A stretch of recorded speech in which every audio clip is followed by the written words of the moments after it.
Kalau kita dihitungan terasa tuh. Nah, saya pun memasuki kelas 12 padahal ya, waktu mengajar SMA, itu anak-anak kemampuan dasar matematikanya luar biasa. Jadi mesti 1 bulan dulu gitu, merapikan mereka di kemampuan dasar matematika gitu. Kenapa? Karena tidak dibiasakan gitu ya di jenjang sebelumnya.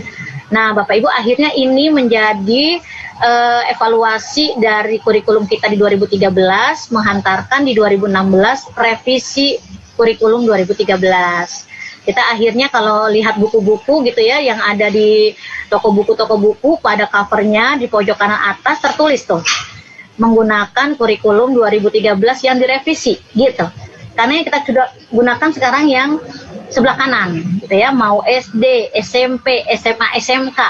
Di dalamnya itu materi disajikan utuh bagi siswa. Ia faktual, konseptual, prosedural, metakognitif. Yang membedakan di ketiga jenjang tersebut adalah keluasan dan kedalaman. Otomatis semakin ke atas jenjangnya ya semakin dalam dan semakin luas. Maka kalau SD mau ditanyain C1, C2 ya bisa. Karena disampaikan pada saat materi pembelajaran berlangsung. Mau ditanyakan C3 juga bisa. Juga dengan C4, C5, C6 gitu ya. Demikian juga untuk jenjang SMP. Nah, Bapak Ibu, akhirnya ketahuilah oleh kita secara tersurat, terlihat oleh kita, terjadilah hubungan antara dimensi materi dengan dimensi proses berpikir. Maka saat mengajar buku-buku kita itu selalu memulainya dengan daerah faktual, contoh-contoh gitu, supaya kontekstual, supaya contoh yang ada di keseharian itu bisa mereka pahami sebelum masuk ke konsep. Ya, jadi memulai dari yang kita sebut daerah yang konkret, gitu ya, daerah yang dekat dengan mereka. Begitu masuk ke daerah pengertian, ciri-ciri, karakteristik, persamaan perbedaan, teknik, prinsip, faktor penghambat, faktor penunjang, sampai rumus, itu adalah daerah konseptual. Agak panjang tuh ya. Bapak Ibu, mengenali soal kita itu seperti itu. Ketika soal menanyakan tujuan, pengertian, prinsip, teknik, faktor penghambat, prinsip, sampai rumus. Nah, itu adalah daerah C2. Tapi begitu konsep itu digunakan dalam keseharian anak, gitu ya, penggunaan teknik dalam materi itu pada keseharian, penggunaan rumus pada hitungan, kita sudah masuk ke daerah penerapan, kita sudah masuk ke daerah prosedural. Nah, begitu ada kombinasi di antara ketiga dimensi ini, maka kita masuk ke daerah metakognitif. Bapak Ibu, mohon maaf kalau saya pernah menanyakan hal ini kepada Bapak Ibu pada kesempatan yang lain, mungkin pernah bertemu, tapi saya ingin Bapak Ibu menjawab pertanyaan, gitu ya. Saya ke jenjang SD dulu, baru nanti jenjang SMP. Ada 4 pertanyaan, Bapak Ibu jawab soal nomor 1 ini, dan nomor 4 nanti, 1 sampai 4 nanti, itu materi yang ditanyakan, apakah faktual, konseptual, prosedural, metakognitif. Jawabannya langsung secara lisan ya. Nomor 1, kita ke SD dulu. Membuktikan kalau SD itu sampai metakognitif. Sebutkan, saya pakai kata bantuan sebutkan ya, sebutkan ibu kota negara kita. Apakah soal tadi materinya faktual, konseptual, prosedural, atau metakognitif? Faktual. Faktual. Terima kasih, karena memang daerah ingatan, daerah hafalan. Sekarang nomor 2, kita pakai kata bantuannya jelaskan. Itu kata kerja operasional gitu ya. Jelaskan mengapa Jakarta dipilih menjadi ibu kota negara kita. Konseptual. Konseptual. Terima kasih. Nomor 3. Bagaimana sejarahnya sehingga Jakarta menjadi ibu kota negara kita? Prosedural. Mantap, terima kasih. Lagi yang keempat, jika kamu dipilih menjadi kepala negara, diminta memindahkan ibu kota dari Jakarta, kota mana yang kamu pilih, berikut alasannya. Metakognitif. Bapak Ibu anak SD diminta menjawab soal ini berdua-berdua. Ada satu pasangan anak, di mana yang satu bengong gitu, yang satu mengerjakan. Saat soal itu dikerjakan pada soal nomor 1, 2, 3, anak yang mengerjakan ini santai gitu. Dia dapat jawabannya di buku. Seluruh daerah materi faktual, konseptual, prosedural itu ada jawabannya di buku. Tinggal anak mencari tahu sendiri. Nah, begitu soal nomor 4, dia langsung tidak dapat jawabannya, nyari-nyari terus nggak ada, temennya bengong-bengong terus nggak habis-habis, dia kesel. Terus dia baru bilang gini, ini nomor 4 dong nih, gimana sih nih? Pikirin dong, pikirin, bengong aja. Gitu. Jadi dia ngamuk sama temennya karena nggak ada di buku gitu. Udah dicari-cari di buku nggak ada nih, pikirin dong, pikirin. Gitu. Bapak Ibu, pokoknya kalau anak kita udah bongkar-bongkar buku kagak ada jawabannya, itu daerah metakognitif. Meminta menganalisis kota-kota mana yang dia kenal dan terhubung dengan persyaratan ibu kota, dan setelah dievaluasi terpenuhilah kota tersebut. Jadi anak kita yang kalau mudik ke Medan itu nyebut tuh Medan gitu, karena Medan emang keren banget gitu ya, persyaratan ibu kota negara tuh bisa gitu ya dipenuhi oleh Medan.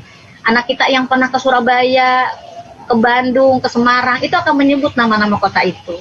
Tapi anak kemandoran yang kagak pernah mudik kemana-mana, anak Palmerah yang mudiknya ya di situ-situ aja, dia kagak bisa nyebut itu nama kota-kota itu gitu. Karena faktual, kemampuan akan fakta-fakta kota dia tidak ada. Fakta kota-kota yang dia kenal terhubung dengan konsep persyaratan ibu kota negara, itu menjadikan soal tadi menjadi metakognitif. Menghubungkan antara fakta dengan konsep. Menghubungkan antara kota-kota, distandarkan, disandingkan dengan standar ibu kota, persyaratan ibu kota gitu. Bapak Ibu, jadi memandang metakognitif adalah tidak ada jawabannya di buku. Di dalamnya selalu ada dua dimensi pengetahuan yang disandingkan. Ya, sekarang kita ke SMP. Kenapa sih Bu Sri ke SD dulu? Karena guru SD pada protes gitu. Emang Bu Sri SD ada metakognitif gitu? Ada banget.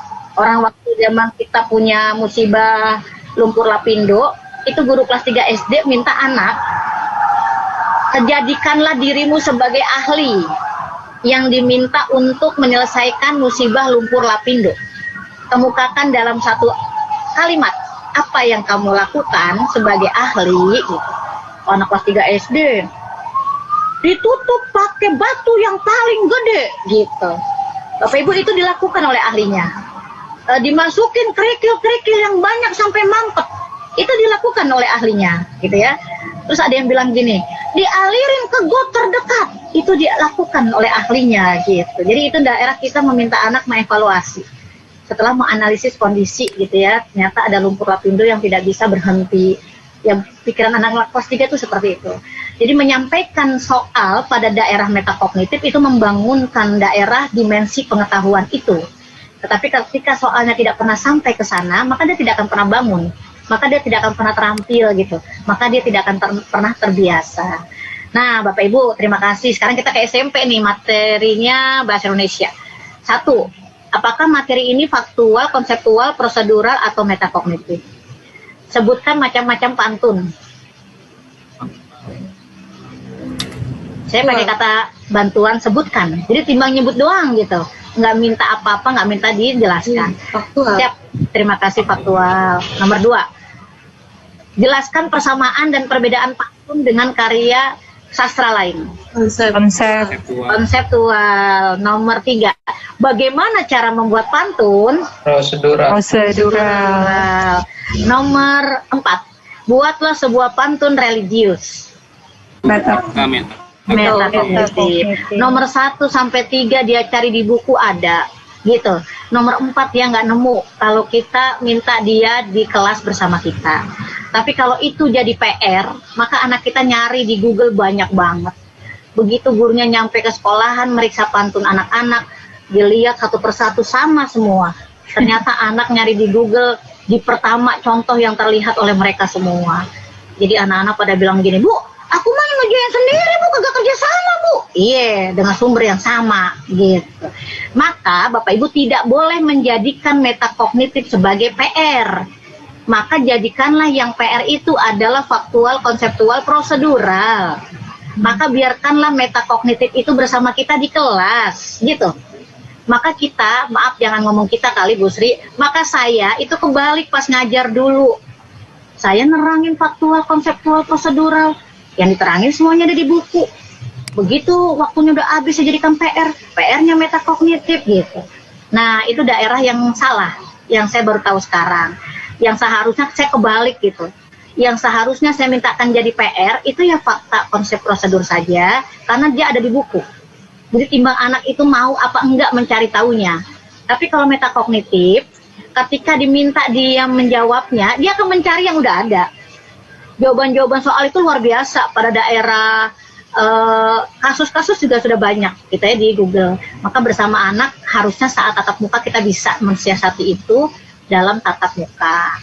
Nah, Bapak Ibu, maka pada proses pembelajaran meminta anak mencari tahu dulu soal di nomor 1, 2, 3 tidak diterangkan lebih dulu, langsung hanya mengantarkan, memberikan soal, mereka mencari tahu dulu, dapat tidak masalah, karena yang dipentingkan proses pencari-tahuan. Setelah itu baru setelah mereka kita pastikan selesai, kita koreksi bersama, baru terakhirnya kita terangkan dalam rangka penguatan. Itulah yang disebut dengan pembelajaran HOT atau pembelajaran berpenalaran. Jadi konsepnya dibalik, jangan menerangkan di awal pada daerah fakta konsep prosedur. Terangkanlah di akhir, tetapi dahulukanlah soal-soal untuk mereka mencari tahu sendiri, gitu. Itu terjadi pada kita menyebutnya model discovery learning. Model discovery learning mencari tahu dulu. Nah, itu diberikan saat materi kita berada di daerah fakta konsep prosedur. Saat soal kita memasuki daerah C1, C2, C3. Sebutkan, jelaskan bagaimana caranya, bagaimana penerapannya. Nah, tapi begitu memasuki soal HOT, soal yang meminta mereka menalar, mengevaluasi, menganalisis, maka itu seharusnya tidak bisa mereka tanpa diterangkan lebih dulu. Maka kita bersama mereka kita terangkan lebih dulu. Bahasanya kita demonstrasikan cara membuatnya bersama-sama. Yuk kita bikin pantun bareng-bareng, coba perhatikan, ibu bikin sampirannya dulu, apa isinya dulu, misalkan gitu. Isinya dulu Bu, iya betul. Yuk kita bikin isinya dulu, gitu, bareng-bareng. Itu namanya simulasi atau demonstrasi. Begitu juga cara kita mengerjakan soal HOT bersama anak pada matematika atau IPA yang hitungan. Setelah mereka memahami, baru mereka mengerjakan. Maka metakognitif pada materinya perlu bimbingan dulu dari kita, baru mereka mengerjakan, gitu ya. Nah, Bapak Ibu, maka kita memasuki ke 4 dimensi ini memiliki pembagian pada model pembelajaran. Di 3 dimensi pertama, modelnya discovery learning. Tetapi metakognitif itu modelnya banyak banget, gitu ya. Dia bisa pembelajaran berbasis problem, gitu ya, problem based learning. Dia bisa project based learning. Nah, bahkan dia bisa penelitian, gitu ya, namanya inquiry learning. Itu semuanya daerah-daerah yang meminta anak menalar. Nah, terima kasih sampai situ dulu pembelajaran kita pada daerah pembelajaran yang meminta anak menalar. Bapak Ibu, sekarang arahkan ke PJJ, ya. Saat PJJ sekarang kita tidak bisa tatap muka, kita bisanya tatap maya. Pada tatap muka dan tatap maya itu waktunya bersamaan, tetapi tatap maya tempatnya berbeda. Tatap muka tempatnya sama, waktunya sama, gitu ya. Maka sinkronus menjadi daerah tatap muka dan tatap maya karena waktunya yang sama, berlangsung bersamaan. Kita dalam proses mengajar, anak mengakses pembelajaran. Saat anak sudah memahami tugasnya, mereka bekerja secara mandiri sendiri-sendiri, diberikan waktu 12 jam untuk menyelesaikan sampai deadline waktunya, itu namanya asinkronus. Jadi ada yang pinter, bertanggung jawab, disiplin dan mandiri, dia langsung mengerjakan. Tapi yang aduh ntar dulu dah, masih aja 12 jam, dia ntar, nah itu daerah berbeda dalam waktu, gitu ya, karena ada deadline-nya, ada periode waktu yang kita berikan. Nah, waktu mereka bekerja juga, tetapi mereka berkolaborasi dengan sumber belajar yang lain, maka itu daerah kolaboratif, ya. Maka 3 dan 4 sebetulnya dalam tatap muka, dalam pembelajaran kita sekarang namanya proses di luar jaringan, luring, gitu ya. Yang tatap maya menjadi daring. Nah, Bapak Ibu, sekarang kita tidak mungkin tatap muka, maka kita tatap maya, mandiri dan kolaborasi, ya, anak-anak dalam tugas Nah, sebetulnya itu daerah yang tidak terpisahkan untuk sekarang kita lakukan yang disebut dengan blended learning. Di mana letak blendednya? Kita ke sini. Nah, yang tadi disampaikan pada discovery learning, waktu Bapak Ibu mengajar fakta, konsep, prosedur, kita menggunakan model ini. Model yang paling sering digunakan oleh guru. Karena materinya paling banyak di 3 itu. Hampir 80% materi kita fakta, konsep, prosedur. Sedangkan 20%-nya metakognitif. Ya, waktu Bapak Ibu mengarahkan contoh dalam keseharian menuju ke materi dengan video, dengan bahan ajar, anak mengakses sendiri untuk membacanya, itu daerah kita menstimulus. Saat akhirnya anak diantarkan pada soal, ada 4 soal di halaman 20, nak. Kalian coba untuk mengerjakannya dengan sumber yang ada di buku juga di halaman 16 sampai 19. Kita kasih tahu tuh. Nah, silakan kalau mau mencari sumber yang lain boleh. Maka itu daerah kita di problem statement. Bapak Ibu ini bisa aja di Google Classroom kita lakukan. Kalau yang tidak bisa ke akses, kita ke WA Group. Begitu anak mencari data, mencari jawabannya, itu namanya data collection dan data processing. Sampai selesai mereka bekerja, itu data collection dan data processing berlangsung pada nomor 3 dan 4. Waktu anak mengumpulkan tugas, itu daerah verifikasi. Seluruh anak sudah mengumpulkan tugas, atau sebagian besarnya kita sudah terima karena deadline-nya sudah datang gitu ya, sudah saatnya mereka mengumpulkan. Dan waktu kita adalah saat itulah kita harus memberikan kunci jawaban dan pembahasan dari soal yang kita berikan. Kalau yang kita berikan adalah 5 soal PG, maka yang kita berikan pada anak-anak sebagai jawaban adalah kunci jawaban PG. Kalau soal kita uraian ada 4, maka yang kita berikan adalah pembahasan, ya. Kalau di RPP nanti munculnya pedoman penskoran. Bapak Ibu, saya malah senang kalau anak nerima pedoman penskoran. Dia bisa ngoreksi sendiri, dia punya jawaban tuh skornya dapat berapa, ya. Verifikasi adalah saat anak mengkoreksi jawabannya sendiri dari jawaban yang benar yang disampaikan oleh guru. Waktu bersama anak dalam tatap muka, verifikasi itu paling saya senengin tuh. Anak-anak, ibu udah keliling, sudah semua anak ibu mengerjakan 4 soal yang ibu berikan. Keren banget, terima kasih anak-anak ya sudah mencari tahu sendiri-sendiri. Sekarang saatnya kita mengkoreksi. Ibu ingin kalian mengkoreksi sendiri, tidak usah ditukar dengan temanmu. Nomor 1, lihat jawabannya di tayangan PowerPoint. Alhamdulillah, siapakah yang betul jawabannya? Boleh tunjuk tangan. Semuanya betul, luar biasa. Berikan apresiasi dong buat kita semua. Nomor 1, semuanya betul. Nomor 2, dan seterusnya sampai nomor 4. Bapak Ibu, itu verifikasi, mengkoreksi jawaban terhadap sumber yang benar gitu ya, dari guru misalkan. Kalau sekarang tidak bisa seperti itu dalam video conference, maka kita memberikan kunci jawaban dan pembahasan pada Google Classroom, itu boleh. Tetapi sekarang teman-teman mulai mengambil daerah Vicon itu pada verifikasi dan generalisasi. Menghindari Viconnya pada stimulus dan problem statement, karena lebih bermakna di verifikasi.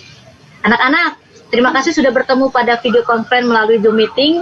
Kita pertama-tama ingin mengapresiasi dulu kepada seluruh anak-anak yang sudah mengerjakan soal sesuai dengan deadline waktunya. Berikan apresiasi dong, kita berikan lewat reaction dengan jempol misalkan.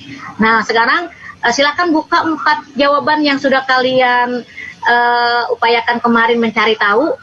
Ibu ingin memberikannya dalam PowerPoint. Kita akan koreksi nomor 1 sampai seterusnya. Bapak Ibu, setelah itu siapakah yang betul tunjuk tangan, pakai reaction boleh gitu ya. Kemudian kita apresiasi. Nah, selesai itu baru kita menerangkan. Nah, menerangkan itu adalah daerah yang kita sebut generalisasi. Jadi nggak seperti saya dulu pas mengajar. Bapak Ibu, pas saya ngajar dulu, saya tuh nerangin dulu. Habis menstimulus sudah cakep-cakep gitu. Saya tuh kalau menerangkan itu pasti pakai stimulus. Gitu ya, saya anterin dulu supaya anak-anak istilahnya masuk ke dalam materi melalui contoh keseharian. Kita bawa itu. Stimulus udah, saya langsung ke materi. Saya terangin gitu. Setelah selesai menerangkan, baru saya ke soal. Gitu ya. Baru mereka mengerjakan, baru dikoreksi. Jadi posisi generalisasi saya itu di nomor 2 setelah stimulus. Nah, itu saya salah banget karena saya tidak paham. Jadi ada anak di dua tuh belakang selalu bisik-bisik gitu kalau saya lagi nerangin. Dia bilang gini nih, saya baru tahu bisikan-bisikan mereka tuh sekarang. Tuh yang lagi Bu Sri terangin ada di buku apa nggak sih semuanya? Ada semuanya diterangin. Emang kenapa? Kalau udah di buku ngapa dia nerangin ya? Kan kita bisa baca sendiri. Lah kan emang guru tugasnya nerangin. Udah dengerin aja ngapa? Gitu. Akhirnya saya baru tahu ternyata mereka tuh sebenarnya nggak perlu terangin karena udah ada di buku. Udah gitu anak yang kritis bilang gini, ntar lihat nih ya, abis Bu Sri nerangin, ntar terakhir dia pasti bilang gini, anak-anakku apakah ada yang ingin bertanya? Ntar kan kita kagak ada yang nanya tuh, ntar dia jawab sendiri dah tuh, alhamdulillah nggak ada yang nanya, udah pada paham. Paham dari mana orang mau nanya apa aja kagak ngerti gitu. Anak-anak begitu 20 menit saya selesai menerangkan, Bapak Ibu begitu 20 menit saya selesai menerangkan betul aja. Saya melakukan dan mengatakan seperti yang tadi disebutkan oleh anak tadi ya. Anak-anak, Ibu udah selesai, silakan kalau ada yang mau bertanya. Anak itu bisik-bisik lagi. Tuh kan, gue kata juga apa. Ntar abisnya dia jawab sendiri nih. Abisnya dia jawab sendiri nih. Alhamdulillah anak-anakku tidak ada yang bertanya, udah pada paham gitu. Jadi kita nanya sendiri, kita jawab sendiri gitu. Habis gitu terus anak itu bisik-bisik lagi. Nih habisnya dia bilang begini nih. Sekarang buka halaman 20. Ada 4 soal untuk kalian kerjakan nih. Lihat nih. Alhamdulillah kita sekarang saatnya ke halaman 20 nak. Ada 4 soal untuk kalian kerjakan. Tuh kan gue katanya juga apa. Udah ngerti dah. Gitu. Bapak Ibu saya tuh ya Allah baru tahu ya. Tidak discovery banget gitu saya zaman bahula. Karena tidak tahu. Nah sekarang kalau kita udah tahu jangan sampai dah. Bahkan zaman kita sekolah lebih parah lagi gitu. Sekretaris suruh nulis di papan tulis. Yang ditulis dari buku pegangan. Yang udah kita pegang, yang udah kita lihat, dia tulis di papan tulis, kita nyatat lagi di buku tulis kita gitu. Ya Allah, kesian amat kita zaman dulu tuh ya. Bapak Ibu tidak mengalami ya, tapi saya mengalami tuh zaman itu. Sehingga sekretaris kelas itu pas kebetulan teman sebangku saya, dia bilang gini, Bu, saya kan udah nulis di papan tulis nih Bu, udah capek Bu saya Bu. Saya nulis di buku tulis juga nggak sih Bu? Ya nulis nak, nanti kamu nggak dapat nilai menulis kalau nggak nulis. Coba apa kagak sengklek itu tangan. Jadi kegiatan kita cuma nulis saja kagak habis-habis gitu. Bapak Ibu, itu adalah masa lalu gitu. Tidak dengan discovery learning. Jadi menerangkan pada daerah materi fakta, konsep prosedur itu harus kita geser ke belakang. Biarkan anak-anak mencari tahu dulu. Nah, tetapi tidak berlaku untuk metakognitif. Soal hot, soal menalar, itu harus diterangkan dulu. Kita menyebutnya itu daerah mengorientasikan peserta didik pada masalah. Boleh simulasi, boleh bersama-sama mengerjakan di depan gitu ya, supaya mereka paham, sampai kepada daerah terampil gitu ya, membaca masalah dan menyelesaikan, baru kita organisasi. Anak-anak sendiri-sendiri dulu. Yang sudah selesai boleh ke depan untuk ibu koreksi. Nanti dia bisa berfungsi sebagai tutor sebaya di tempat atau di meja yang terdekat. Nah, itu nama kita mengorganisasi. Otomatis itu saat tatap muka, gitu ya. Untuk tatap maya memang di organisasi ini lebih banyak kemandiri. Nah, Bapak Ibu akhirnya anak-anak saat mengerjakan soal itu kita bimbing. Baik kita lihat yang sudah selesai difungsikan sebagai tutor, baik yang sudah selesai itu ke depan untuk kita lihat jawabannya, gitu ya. Sehingga nanti banyak-banyak anak berfungsi sebagai tutor. Semakin banyak sebagai tutor, akhirnya pembimbingan individu terjadi. Jangan kita yang melakukannya, tetapi anak-anak kita yang luar biasa. Kita cukup membimbing mereka dalam manajemen kelas. Nah, jawaban bagi anak dalam membuat pantun, puisi, sastra yang lain, atau karya-karya yang menghasilkan jawaban berbeda, itulah ciri khas problem based learning. Karena jawaban mereka berbeda, maka mereka perlu dipajang, perlu disajikan dalam hasil karya. Gitu ya, karya-karya itu perlu disajikan karena berbeda. Matematika dalam hal ini, satu soal pada C4 atau C5 bisa saja memiliki jawaban yang sama dengan 3 cara berbeda. Maka ketiga cara ini harus kita mintakan anak mengaksesnya. Gitu ya, anak-anak, cara pertama disajikan oleh temanmu Siti misalkan. Berikutnya misalkan Aisyah, soal yang sama dengan cara yang berbeda, ya. Ternyata ada cara ketiga nih. Adakah yang sampai ke cara ketiga ini? Ibu kasih tahu cara ketiga ya. Siapa tahu ada yang sampai ke sana. Mengembangkan dan menyajikan hasil karya itu adalah kekuatan dari problem based learning, ya. Baru setelah mereka memajang karya, kita lihat, kita evaluasi, kalau ada yang masih kurang, minta mereka untuk memperbaiki. Jadi pajangan harus benar. Sebelum dia dikoreksi oleh kita atau oleh teman-temannya yang lebih cepat, maka tidak boleh dipajang. Dia tidak boleh akses. Bapak Ibu, itu problem based learning. Kalau dia karyanya membutuhkan waktu, daerah proses kita menyebutnya keterampilan proses berpikir dan saya lupa satu lagi keterampilan proses berpikir, keterampilan menggunakan keterampilan 3 dimensi lah istilahnya begitu. Maka itu daerah project based learning.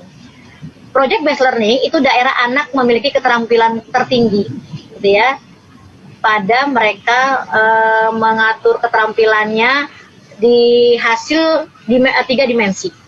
Begitu hasilnya jatuh ke 2 dimensi, karya tulis, dan di dalamnya mereka mencari data dan mengolahnya, jatuhnya menjadi inquiry learning. Keterampilannya proses berpikir, sedangkan ini keterampilannya proses bertindak, gitu. Jadi kalau anak kita membuat senam, kreasi sendiri, divideokan, nah itu project based learning, gitu ya. Anak-anak kita memiliki tulisan yang diambil datanya, data sekunder dari Google, kondisi di kecamatan dan di kelurahan masing-masing, diolah dengan data statistik, misalkan masuk ke materi matematika, itu menjadi daerah inquiry learning. Bapak Ibu, demikian selesai untuk proses pembelajaran yang meminta anak menalar. Kita masuk ke penilaian hot. Kalau ada yang didiskusikan, boleh. Bu Irsa, apakah ada pertanyaan di kolom chatting? Belum ada, Bu, sepertinya. Berarti terlalu asik menyimak. Ya. Iya, terima kasih Bu. Malah saya senang tuh bisa langsung ke penilaian, gitu ya. Nanti bisa dapatnya utuh dulu, baru ke pertanyaan, boleh. Berarti kita ke penilaian hot. Bapak Ibu, di penilaian sebetulnya sudah diminta pada kurikulum 2013 ada sistem evaluasi yang harus dikontrol oleh kementerian. Tadinya UN, sekarang akan kita laksanakan dalam AN, Asesmen Nasional. Ada tulisan nih. Maaf ya, saya jadi ikutan baca. Oh, Bu Irsa, terima kasih Bu Irsa. Nah, sekarang kita ke sini nih. Bapak Ibu mohon maaf, jadi ini memang materi pada Diklat Kurikulum 2013 di tahun 2016, ya.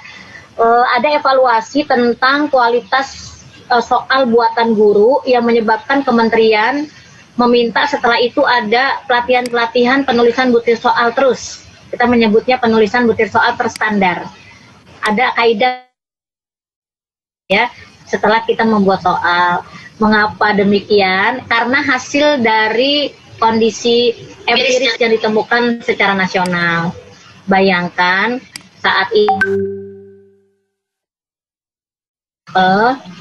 ada mata pelajaran yang 10 soalnya ditolak. 1 saja yang diterima dan 24-nya diminta direvisi. Ya, Bapak Ibu, tetapi ada juga yang 14-nya ditolak. Kemudian hanya 7 yang diterima. Terus yang minta diperbaiki juga 14. Nah, artinya memang dalam pembuatan soal kita belum optimal, gitu ya. Kita masih harus terus berlatih, makanya sejak itu pelatihan pembuatan soal menjadi banyak direkomendasikan oleh kementerian dan oleh pemerintah daerah. Ketika soal kita tidak memenuhi kaidah butir soal nomor 1, yaitu soal tidak sesuai dengan indikator soal, maka otomatis soal itu ditolak, ya. Tetapi ketika kita memenuhi nomor 1, tetapi yang tidak terpenuhi itu nomor 2, 3, atau seterusnya sampai nomor 18, maka itu cukup minta diperbaiki. Nah, jadi pintu masuk telaah butir soal itu ada di kaidah yang nomor 1. 1 itu dia tidak memenuhi, udah nggak usah diperiksa yang kaidah kedua dan seterusnya, karena dia sudah ditolak. Karena soalnya meminta C2, soal kita, indikator soal minta C2, soal kita C1. Itu ya, itu diantaranya yang kita sebut soal tidak sesuai dengan indikator. Secara materi tidak ada soal yang tidak sesuai dengan indikator soal. Tetapi secara proses berpikir pada taksonomi, kita suka belum konsisten. Jadi kita, ini C1 apa C2, ini C2 atau C3, nah itu masih remeng-remeng tuh. Maka disitulah letak soal tidak sesuai dengan indikator soal. Indikator soal minta C3, soal kita C2, gitu. Soal indikator soal minta C4, soal kita C3, gitu. Tapi itu biasanya kita turun, gitu ya. Nah, akhirnya kita merasa kita udah punya soal bagus nih, udah ada C4, C5-nya. Ternyata setelah ditelaah oleh teman yang lain, dia masih C3, gitu ya. Nah, kalau kita punya soal yang tidak sesuai dengan kaidah kedua dan seterusnya, itu ada di LK kita, Bapak Ibu, kaidah penulisan butir soal PG. Nah, itu tinggal direvisi aja, gitu ya. Nanti kita lihat ke kaidah itu. Nah, sekarang saya mau memberikan wacana kepada kita semua, kalau sekolah-sekolah itu perlu melakukan ini. Ini SMP 277 minta di tahun 2019 awal, dia bilang, Bu Sri, kita udah pelatihan, kita belum tahu nih soal kita bagaimana gitu. Yuk kita bikin kelompok-kelompok sesuai mapel, yuk kita pegang soal PAT kita kemarin gitu. Habis kita pegang soal PAT, terus kita telaah. Akhirnya telaahnya seperti biasa secara nasional, menghasilkan PPKN tidak ada satupun soal level 3, menghasilkan PJOK demikian juga, serta prakarya, gitu ya. 3 mapel ini memang 3 mapel dengan sumber soal yang belum sampai banyak menyediakan soal level 3. Lain dengan soal-soal pada mata pelajaran UN, bahasa Indonesia, matematika, IPA, bahasa Inggris, itu mah banyak banget sumber soal level 3, gitu ya. Nah, sehingga akhirnya komposisi ideal seharusnya level 1 yang di dalamnya ada C1, C2, itu harusnya 30%, ya. Sedangkan level 2 yang di dalamnya adalah C3, itu seharusnya 50%. Nah, baru level 3 yang C4 atau C5 atau C6 dia 20%. Maka sebetulnya yang mendekati itu adalah IPA ya. IPA agak mendekati lah. 37, 35, 28 gitu ya. Artinya level 3-nya sudah ada. Cuma level 1-nya digeser sedikit beberapa soal ke arah level 2. Gitu ya. Nah, Bapak Ibu, dilakukan juga di MTS 15 tuh, dia minta juga, Bu Sri, saya mau juga tuh kayak begitu gitu. Ketemu PPKN lagi, seni budaya lagi gitu. Sejarah kebudayaan Islam gitu ya, karena dia MTS tuh memiliki beberapa mapel untuk agama. Nah, terus ke SMA pun tidak jauh berbeda. Ya, Bapak Ibu di PPKN cuma nemu 1, seni budaya 2 gitu. Ini di SMA 77 pun sama. PPKN masih 0 gitu. Saya tuh menyoroti daerah mapel-mapel dengan sumber soal yang belum banyak menyediakan level 3. Menjadi tantangan bagi guru mapel tersebut untuk membuat. Ya. Nah, Bapak Ibu baru kemarin nih di SMA Islam Sudirman, sebelum kita PJJ ya, sebelum kita PSBB, mendapatkan hasil sama gitu ya. Agama Islam masih 0% untuk soal level 3. Nah, demikian akhirnya sekarang memasuki daerah yang kemarin sudah kita bahas. Kalau saya mengatakan level 1, di daerahnya C1 dan C2. Kalau level 2 ya C3, level 3 ya C4, C5, C6. Daerah konsep yang lain Bapak Ibu silahkan diakses sendiri. Saya mengarahkan pada daerah yang disebut dengan karakteristik soal VOT. Kemarin sudah diselisankan gitu ya. Sekarang kita lihat secara tersurat. Nah, persyaratan soal VOT pada kurikulum 2013 di BIMTEK K13 di tahun 2016 udah minta ini. Kita BIMTEK terakhir 2018, oke. Jadi saya memberikan materi ini di 2016, 17, 18. Kalau ada pelatihan soal pada BIMTEK tersebut, saya tidak bisa meminta nomor 4 terpenuhi. Kalau Bapak Ibu sampai, alhamdulillah. Kalau tidak apa-apa, gitu. Jadi akhirnya berat kalau nomor 4 dalam BIMTEK yang 2 jam itu dimintakan kepada mereka. Jadi pintu masuk soal VOT itu adalah 1, dia memasuki C4, C5, C6. 2, dia harus berstimulus, stimulusnya menarik. 3, dia adalah berstimulus, stimulusnya selain menarik juga kontekstual. Baru keempat, tidak pernah keluar soal itu sebelumnya, gitu. Itu AKM banget, itu pisah banget gitu ya. Jadi begitu banyak variasi soal. Jadi soal tidak pernah ketemu sebelumnya.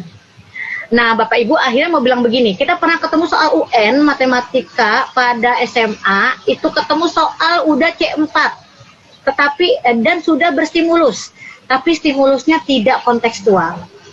Maka dia gugur sebagai soal hot. Waktu itu anak-anak langsung menyerbu webnya Kemdikbud pada protes gitu. Bapak Ibu, saya mau mengatakan soal matematikanya sebagai berikut. Jadi soal peluang, mencari peluang saat anak bermain dadu dengan permainan misalkan monopoli. Setelah anak mengocok 600 kali. Akhirnya katanya anak di webnya Kemdikbud, sengklek, datu tangan, gitu. Udah maghrib, udah isya, udah subuh, kali itu kagak kelar-kelar mainnya, gitu. Jadi akhirnya tidak logis, gitu. Anak tidak perlu sampai 600 kali mengocok, gitu ya. 20 kali aja udah maghrib, gitu. Udah dipanggil emak-emaknya, suruh bubar, gitu. Jadi akhirnya tidak boleh soal itu tidak logis, karena itu tidak kontekstual, tidak dekat dengan kehidupan sehari-hari. Nah, berikutnya, hari besoknya gitu ya, pas mapel fisika juga diprotes oleh anak-anak kita sendiri di web Kemdikbud. Padahal ini soal saya temukan di tahun 2000-an, itu 2002, itu soal yang biasa. Padahal waktu itu pas melihat soal itu juga saya bingung gitu, ada ya soal begini gitu. Tapi saya tidak berpikir bahwa itu adalah tidak boleh. Sekarang memang tidak boleh. Bapak Ibu, soalnya adalah soal perahu melaju di sungai menuju ke arah utara. Ada orang di posisi di belakang perahu jatuh dengan arah jatuhnya itu berlawanan laju perahu, berarti ke arah selatan. Hitunglah kecepatan jatuh orang itu di sungai. Akhirnya anak-anak pada bilang gini, bukannya nolongin orang jatuh malah ngitung kecepatannya, keburu mati dah tuh orang gitu. Benar-benar tidak berperi kemanusiaan gitu. Kejam banget itu orang pada ngitung-ngitung orang mau mati gitu. Jadi saya waktu itu juga dalam hati saya juga ngitung loh. Saya juga dalam hati nih orang ngapa ngitung orang jatuh ya, kasihan amat. Tapi ya udahlah gitu. Betapa tidak kritisnya kita zaman dulu, saya tuh maksud saya juga bingung kenapa soal begitu saya diemin aja. Bapak Ibu, nanti kita lihat soal seperti ini bisa diubah. Nah, yang berikutnya soal fisika pada saat yang sama itu di nomor yang lainnya bunyinya begini. Ada tembakan gitu ya, peluru ditembakkan dengan sudut sekian dan kecepatan sekian. Jatuh di medan lawan pada sudut berapa dengan kecepatan berapa. Nah, langsung anak-anak pada bilang gini, bener-bener Yahudi gini hari masih perang aja. Bener-benernya orang zaman bakhla nih gini hari belum ada perdamaian gitu. Rame. Saya dalam hati, lah itu soal saya zaman dulu juga gitu. Nah, itu adalah soal sudah C4, sudah konteks sudah berstimulus. Oke lah menarik gitu, tetapi tidak kontekstual. Tidak kontekstual itu tidak berkarakter gitu. Karena memang tidak boleh demikian. Bapak Ibu, akhirnya sekarang saya coba kaji ya. Seandainya yang jatuh itu bukan orang jatuh dihitung, tapi kita lagi main snorkeling gitu. Kan kalau snorkeling itu kan menjatuhkan diri. Walaupun jatuhnya lambat, tetap ada kecepatan jatuhnya dia gitu. Jadi menghitung kecepatan jatuh seorang misalkan wisatawan dalam kegiatan bersnorkeling kan keren. Jadi tidak ada yang membahayakan gitu. Kita ngitungin dia juga dia kagak ngapa-ngapa, dia malah girang kan lagi ngeliat-ngeliat ikan. Nah, yang kedua, kita tidak perlu pakai peluru untuk ditembakkan ke medan lawan gitu. Kita cukup pakai ketapel misalkan. Kita ke pohon mangga kita sendiri gitu, jangan pohon mangga tetangga juga gitu. Kita sudutnya ada, kecepatannya ada, nanti sampai ke mangga atau buahnya pada sudut dan kecepatan berapa juga ada. Bapak Ibu, itulah yang disebut dengan karakteristik soal hot yang sekarang jatuhnya menjadi AKM. Gitu ya, dengan soal AKM kita menjadi memenuhi keempatnya. Terima kasih, saya mencari daerah yang istimewa gitu ya. Nah, istimewa itu berarti nanti kita dapatkan ini dekat dengan AKM sekarang. Bapak Ibu, kalau level 1 itu daerah C2 pemahaman, maka ini contohnya. Ya, dia mesti memahami konsep aliran listrik. Ya, belum menghitung. Baru memahami konsep walaupun sudah diterapkan pada gambar lampu di rangkaian, tapi ini masih jalannya atau arahnya ke konsep. Nah, begitu dia diterapkan gitu ya, ada saklar yang dibuka, ada saklar yang ditutup, itu adalah penerapan konsep pada aliran listrik, maka itu walaupun belum menghitung, tapi sudah ada daerah namanya treatment yang diberikan pada soal tersebut, gitu ya, diberikan saklar dalam kondisi apa, maka bagaimana yang terjadi pada konsep itu diterapkannya di dalam gambar ini. Itu sudah masuk ke penerapan atau K3. Kita menyebutnya levelnya level 2. Nah, begitu dia ada daerah yang menganalisis gitu ya, ada aliran listrik juga, tetapi dimainkan gitu ya, ada lampu, terus dihubungkan, ada kondisi-kondisi yang diatur. Ya, diatur ada lampu 3 sejenis dengan lampu L1, L2 dipasang pada garis AB. Jadi ada kondisi yang dimodifikasi. Yang tadinya cuma 2 lampu, ada lampu ketiga di antara A dan B. Maka anak harus bisa menganalisis kondisi itu. Nah, maka perhitungannya menggunakan beberapa konsep atau beberapa rumus, gitu ya. Itu pintu masuk K4, menggunakan beberapa rumus untuk menyelesaikannya. Nah, Bapak Ibu terima kasih, contohnya demikian. Terus saya mau ke sini. Nah, jadi dulu udah ada materi ini gitu. Sekarang ketemu di AKM. Ketika masuk menemukan informasi gitu ya, ketika masuk integrasi dan interpretasi, ketika masuk refleksi dan evaluasi. Nah, ini adalah daerah yang sebetulnya menjadi tipe soal 1, tipe soal 2, tipe soal 3 pada literasi membaca yang dulu sudah diarahkan oleh teman-teman di Puspendik ya, karena materi penilaian yang membuat Puspendik. Nah, Bapak Ibu, beberapa contoh soal yang dekat dengan AKM, karena memang soal diambil dari PISA itu disajikan di bawah ini. Jadi otomatis kalau ada informasi donor darah, ada gambarnya, ada informasi atau deskripsinya gitu ya. Nah, akhirnya utuhlah gambar tentang informasi donor darah itu, sehingga mau diarahkan ke level 2 bisa mengintegrasikan gitu ya. Dan diarahkan ke level 1 bisa, hanya memperoleh informasi. Maaf nih, harusnya kebalik nih, 1 harusnya duluan baru 2. Nah, lagi-lagi bisa mengintegrasikan dengan soal yang berbeda. Ya, Bapak Ibu nanti bisa dikaji, membedakan level 1, 2, 3-nya. Sebetulnya arahnya ke mencari informasi bagi level 1, mengintegrasikan gitu ya, kondisi yang ada pada bacaan dengan kondisi lain, misalkan yang diciptakan oleh soal, itu level 2. Baru level 3 gitu ya, ada kata-kata bacaan yang mengatakan alat-alat yang diperlukan untuk donor darah haruslah steril dan untuk sekali pakai. Mengapa bacaan itu memberikan informasi ini? Jadi anak harus mengevaluasi mengapa ini perlu diberikan. Nah, Bapak Ibu, ini yang berbeda lagi, tetapi tentang soal PISA yang sekarang kita kenal menjadi soal AKM. Bayangkan ada deskripsi, grafik di bawah ini memberikan informasi tentang ekspor dari Z-Land, misalkan gitu. Nah, terus kayak gitu di bawahnya ada tabel, di bawahnya lagi ada grafik lingkaran. Maka ini daerah yang sering ketemu kalau literasinya numerasi. Nah, mau ditanyakan level 1, cuma nyari berapa nilai ekspor yang bisa dilihat dari bacaan atau stimulusnya bisa. Mencari level 2, udah mulai menghitung nih, gitu ya, udah mulai menghitung bagaimana suatu harga dilihat dari tabel dan grafik. Terus sudah mulai menganalisis gitu ya, melakukan hubungan atau evaluasi. Nah, ini sudah masuk ke level 3 yang seperti ini. Nah, Bapak Ibu, untuk menghindari soal kita tidak sesuai dengan kaidah butir soal nomor 1, indikator soalnya maksudnya ditulisnya menjelaskan, soal kita menyebutkan gitu. Maka sebetulnya kita itu harus selaras pada saat membuat KKO.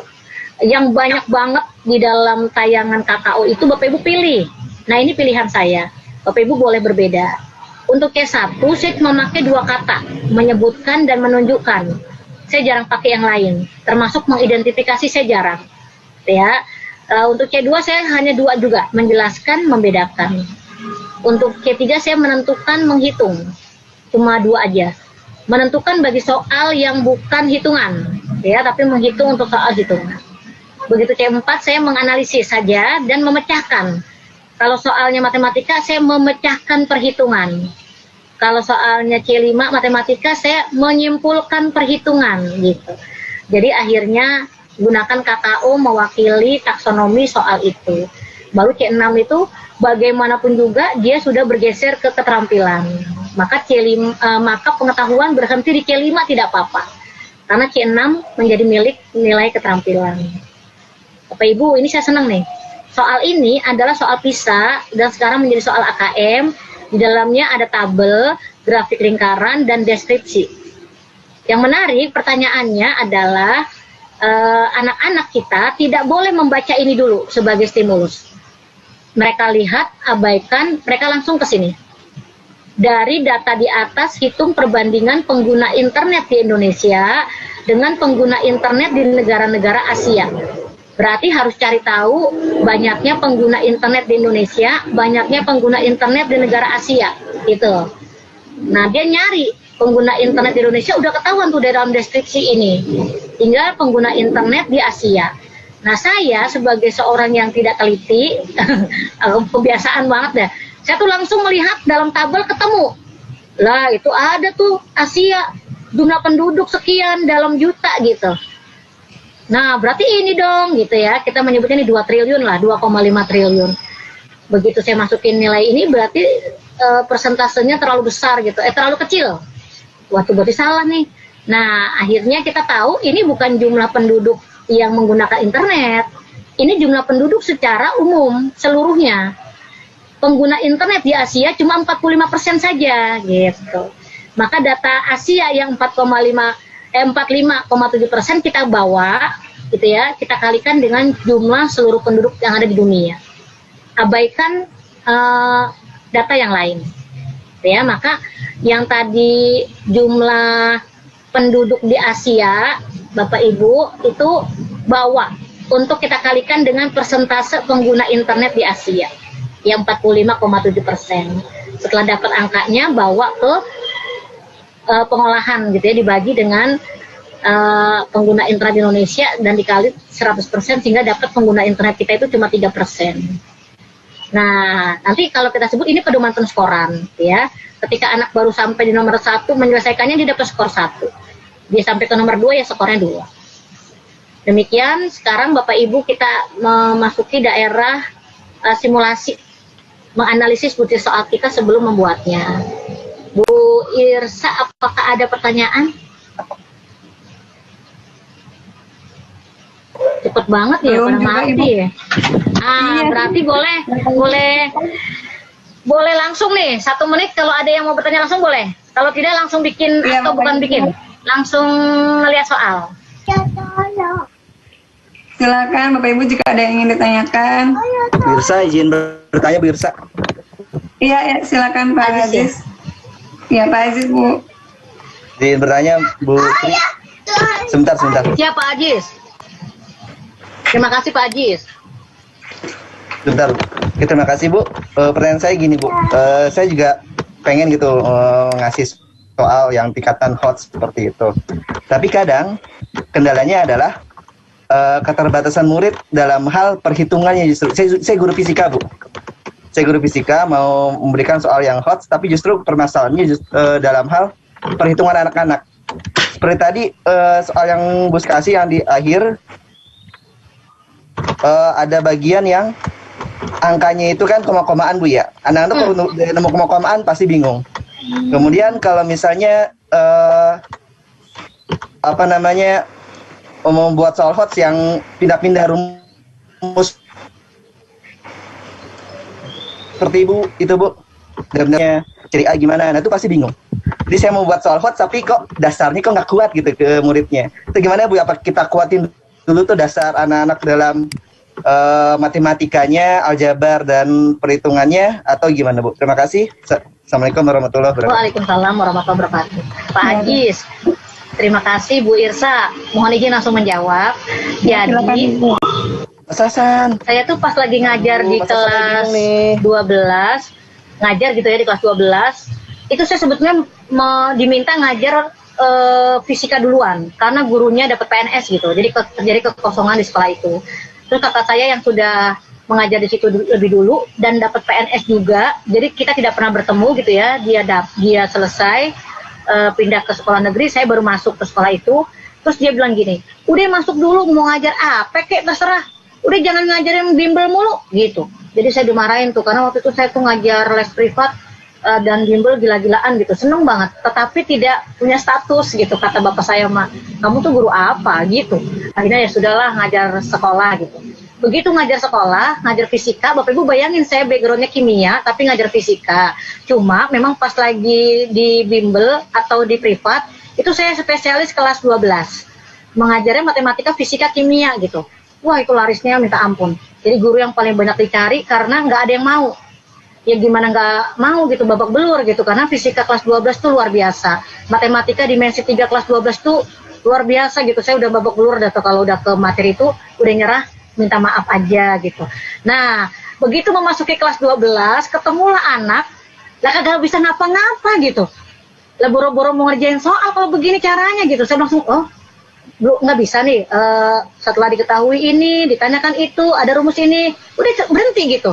Nggak bisa ngitungnya, dibolak-balik, misalkan A sama dengan B kali C per D kali E sama dengan, wah udah selesai urusan. Saya langsung, waduh ini mah nggak bisa, ini saya begini gendong anak orang mulu kan gitu. Padahal perhitungan saya itu tidak hanya ini, entar ketemu juga yang pangkat 2, entar ketemu juga yang pangkat 3 gitu. Nah Bapak Ibu, akhirnya saya tuh punya buku, kok abis gitu buku saya hilang ya, karena dipinjam murid saya kagak balik gitu. Judul bukunya adalah Kemampuan Dasar Matematika bagi Siswa Menuju ke SMPTN. Keren banget itu. Jadi di belakang buku itu ada lampiran 20 soal kemampuan dasar matematika. Mulai dari yang paling sederhana, saya masih ingat jadinya A sama dengan B tambah C. Maka B sama dengan apa, C sama dengan apa. Kita harus tahu itu namanya kemampuan dasar pertama gitu. Berarti kan baru penjumlahan. Nah terus yang kedua berarti A sama dengan B dikurang C, maka B sama dengan C sama dengan gitu. Sampai yang terakhir rumus paling susah kan PP sama dengan NRT misalkan gitu. Nah nanti ditanyakan N sama dengan, T sama dengan. Ada lagi nanti yang bisa sampai ke bawah gitu ya, perperan yang ditanyakannya di bawah. Nah Bapak Ibu itu dulu tuh dilakukan sampai seminggu, tersisa 50% anak gitu yang sudah bisa, yang 50% belum bisa. Akhirnya saya kembali ke sebulan. Pokoknya anak terakhir yang 20 soal itu baru bisa itu sebulan. Sebetulnya saya sambil meminta mereka kemampuan dasar matematikanya diselesaikan, tetap sambil materi berjalan gitu ya, karena udah kelas 12. Habis gitu mereka langsung bilang gini, udah selesai nih ya, yang udah pada lulus gitulah, bilang gini, Bu, baru ngerti Bu, begitu bolak-balik doang gitu. Jadi saya bilang, lah bagaimana dari kemarin ente ngapain aja itu kelas 10, kelas 11. Ya begitu deh Bu, bingung-bingung kagak bisa habis gitu. Jadi kemampuan dasar matematikanya itu tidak boleh tidak kita berikan, karena dia akan menyebabkan kita berhenti lagi gitu di setiap materi yang memang hitungan. Nah berarti Pak Agis, kalau boleh begitu bocah masuk kelas 7 tuh kemampuan dasar matematik tuh kudu gitu. Kenapa kelas 7? Karena memang pintu masuknya gitu ya, nanti menjadi ringan bagi guru kelas 7, dan selanjutnya di kelas 8, kelas 9 anak-anak semakin familiar gitu ya. Cuma standarisasi kita harus susun kemampuan dasar matematikanya yang di dalamnya itu menampung seluruh rumus yang ada, tidak boleh ada yang hilang gitu ya. Nah jadi jawabannya demikian, tidak boleh tidak. Nanti akhirnya guru matematika kan bilang gini, yang guru kelas lain, Bu, alhamdulillah Bu, makasih ya, lumayan tuh bocah-bocah udah pada ngerti. Ntar guru yang kimia sama fisika juga demen, orang dia juga guru yang sama kan gitu. Udah nggak ada kita ke arah teknis, karena kita sudah bermain ke konsep. Pokoknya kalian udah selesaikan sendiri ya, dapat ya gitu. Padahal mah nggak dapat Bu, orang mereka belum, prosedurnya belum dapat. Bagaimana bisa memasuki metakognitif ketika proseduralnya belum dapat gitu. Bapak Ibu, makanya ketika SD cuma sampai faktual konseptual, habis kita kelas 7 bocah kagak nyampe prosedural gitu. Maka menjadi beban bagi kita, karena anak-anak di dulu gitu ya, di kurikulum kita 2013 bahkan memang pada SKL-nya tidak menuntut sampai prosedural. Maka prosedural begitu anak di kelas 7 ketemu sama kita, karena SMP menuntut sampai situ, babak belur kita, tidak dibiasakan sejak SD maka kita buka keran kemampuan dasar matematika. Gitu Pak Ajis. Maafin ya jawabannya demikian. Dengan AN tidak mungkin itu terjadi lagi karena bukan personal, karena bukan prestasi akademik siswa, tapi yang diminta adalah pemetaan kondisi sekolah gitu. Makanya Pak Irfan, sisi positifnya akhirnya saya dukung bahwa dengan UN dan dengan menjadikannya berubah menjadi AN, seharusnya karakter itu yang dikedepankan. Gitu ya, bukan sekedar hasil belajar. Percuma lulus semua 100% kalau ternyata tidak seperti yang diharapkan oleh kita sebagai guru. Gitu. Pak Irfan, terima kasih. Ya Bu, semoga ada perubahan Bu ya. Ya, Bu Irsa, kita ke soal. Nah, saya ke soal Bapak Ibu yang request matematika, bahasa Indonesia atau IPA dulu yang muncul? Silakan Bapak Ibu.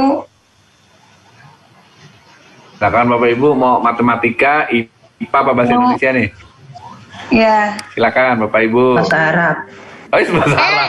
Ayo itu di-share ke saya, belum di-share. Ya, itu guru PPKN itu. PPKN itu. Pak aja Bu, IPA Bu. Ya, boleh. Yuk. Tadi mah di-share-nya belum pakai bahasa Arab. Atau kalau bahasa Arab ada di-share atau boleh. Bapak Ibu, nah, pertama kita akan melihat yang kita lakukan sekarang namanya proses, gitu ya. Jangan melihat hasil, artinya jangan melihat pada kualitas butir soalnya. Karena yang sedang kita lakukan sekarang adalah mencoba kita menjadi penelaah butir soal bagi soal kita sendiri nanti. Tapi diwadahi oleh proses sekarang, gitu ya, menganalisis butir soal teman yang mewakili sekolah kita. Bapak Ibu, tampilan dulu sebelum ke analisis butir soal adalah kita memiliki titik, gitu ya, yang di akhir pokok soal. Ini namanya pokok soal. Nah, itu harusnya memang betul 4, tetapi dia harus dipisahkan dengan spasi. Nah, itu yang pertama. Sehingga itu dilakukan terus sampai ke bawah, gitu ya, cara kita menyajikan soal. Yang kedua, ini udah keren nih, option ABCD-nya udah huruf besar, tetapi jawaban di dalam optionnya itu huruf kecil, gitu ya. Nah, jawaban ini huruf kecil, mengapa? Karena dia nanti akan disematkan ke dalam titik-titik 3 yang ada di dalam akhir kalimat soal. Seandainya B menjadi jawaban, maka B ini kita sematkan ke sini, ya. Maka titik 3 itu hilang karena titik 3 itu fungsinya untuk jawaban. Sedangkan titik 1 itu fungsinya untuk akhir kalimat, gitu ya. Nah, Bapak Ibu, akhirnya alasan kita meminta meminta diri kita membuat soal, yang pertama, perbaiki dulu susunan akhir stem atau pokok soal seluruhnya dengan 4 titik dipisahkan dengan spasi. Titik yang terakhir milik akhir kalimat, titik yang 3 untuk tempat dari jawaban ini. Makanya dia harus huruf kecil, karena dia akan menjadi bagian dari kalimat. Kecuali nama jalan, nama sungai gitu, nama orang gitu, seperti biasa, ya. Dan ini udah bagus, tidak ada titik di belakang kalimat pada option. Bapak Ibu, demikian yang pertama kita lakukan, memperbaiki namanya penulisan, ya. Nah, kita sekarang sudah masuk. Kita ke nomor 2 dulu. Kenapa ke nomor 2? Ketika Bapak Ibu ada kalimat pertama, perhatikan data di bawah ini. Nah, ini adalah dalam komponen butir soal namanya stimulus, gitu ya, atau sebetulnya bahasa Indonesia pengantar soal. Nah, soal itu sendiri namanya stem, ya, atau pokok soal. Nah, 4 ABCD ini kita menyebutnya option atau pilihan jawaban. Nah, soal yang baik adalah soal yang mengandung ketiganya. Ada stimulus, ada stem, ada option. Aduh, saya harus pindah ke dalam ruangan. Ternyata baterainya udah mau habis. Nanti ya, masih ada 18 menit. Bapak Ibu, jadi soal ini bagus nomor 2. Udah ada stimulus, udah ada stem, udah ada option, gitu ya. Nah, soal kita belum memenuhi kaidah penulisan butir soal karena belum ada stimulus, terjadi pada nomor 1. Ya, ini adalah soal yang langsung terdiri atas stem dan option. Maka perbaikan kedua yang harus kita lakukan adalah seluruh butir soal kita harus mengandung stimulus. Gitu ya, tidak boleh tidak. Nah, ini nomor 3 keren banget. Yang kita lihat nomor 3 ini adalah stimulus. Kemudian pokok soal dan option. Semua soal pada semua nomornya itu harus berstimulus. Karena itu adalah kaidah penulisan butir soal nomor 10. Ya. Ini keren banget nomor 6. Wih, mantap. Gambarnya menarik sekali. Anak-anak kalau ngeliat ini seneng banget. Ini udah mendekati ke AKM gitu ya. Stimulusnya menarik. Tinggal tambahkan deskripsi ya. Tinggal tambahkan fungsi misalkan gitu. Dalam satu deskripsi ada fungsinya. Ada gambar ini sehingga nanti bisa mengarah kepada tipe 3 soal yang diinginkan AKM. Pintu masuk soal ke arah AKM ada stimulus. Wih, ini mantep banget nomor 7. Ketika soal sudah ada stimulusnya, maka mengubah dia menjadi soal AKM lebih mudah. Percobaan fotosintesis ini sudah ada dalam bentuk gambar. Maka tinggal berikan dalam bentuk deskripsi. Gitu ya. Percobaan fotosintesis dalam bentuk deskripsi. Maka Bapak Ibu kita sudah melengkapi soal AKM pada literasi membaca. Kalau Bapak Ibu arahnya ke numerasi, maka data-data yang disajikan dalam bentuk angka dalam tabel. Ya, misalkan ini fotosintesis, nanti ada data, misalkan ya jumlah air yang digunakan, waktu yang diperlukan untuk menghabiskan air itu sehingga fotosintesis selesai, gitu ya. Maka nanti ada data waktu dengan jumlah air yang dibutuhkan, misalkan begitu. Nah itu namanya daerah kita menyiapkan tabel sesuai dengan topik atau tema soal. Nah saya mencari tahu dulu stimulus-stimulusnya. Nah ini juga stimulus, gitu ya. Keren kalau soal-soal kita berstimulus seperti ini. Membedakan soal berstimulus disebut keren itu disebabkan karena dia lebih menalar dibandingkan soal tanpa stimulus. Ini udah cakep nih. Bapak Ibu, ini adalah contoh soal berstimulus kontekstual. Kalau boleh berwarna, dia lebih mendekati aslinya, itu lebih kontekstual. Nah, tinggal tambahkan deskripsi. Nanti mau diarahkan ke 3 paket tadi bisa. Nah, sekarang sampai sini dulu. Saya mau membuka sedikit ke LK kita. Apakah Bapak Ibu sudah bisa membuka LK-nya? Saya mau menuju ke yang tadi disebut stimulus persyaratan nomor berapa ya gitu. LK itu adalah nomor 6 yang kita buka telaah butir soal PG itu halaman 4 ya. Iya betul. Diperbesar dulu. Nah, 18 butir soal. Maaf, 18 kaidah butir soal atau aspek yang ditelaah pada soal. Kalau nomor 1 tidak terpenuhi, dia langsung ditolak, gitu ya. Tetapi kalau nomor 2 sampai nomor 18 yang tidak terpenuhi, maka cukup direvisi saja. Biasanya tidak semua nomor kita tidak memenuhi. Biasanya yang tidak terpenuhi itu nomor 10. Kenapa nomor 10? Karena soal belum berstimulus. Maka nomor 10, seperti soal IPA tadi, kalau kita sebut nomor 1, dia belum memenuhi pada stimulus, maka kita bisa silang di sini. Gitu. Sedangkan soal lain dia sudah oke, misalkan di checklist. Jadi ya, semua soal kita yang tidak berstimulus, dia tidak memenuhi kaidah nomor 10. Maka saat dianalisis, hasil telaahnya meminta direvisi. Revisinya minta adakan stimulus. Silakan mau gambar, grafik, tabel, diagram, deskripsi, dan seterusnya yang penting jelas dan berfungsi. Ya. Nah, Bapak Ibu waktu dulu pernah ada ulangan gitu ya, pada waktu saya sekolah, itu ulangannya saya PG, terus teman saya kalau ulangan tuh suka banget minta kasih tahu. Tapi saya tuh ngasih taunya tidak boleh lebih dari yang saya saya sebut KKM lah. Pokoknya dia saya kasih tahu sesuai KKM. Nah, waktu dia nanya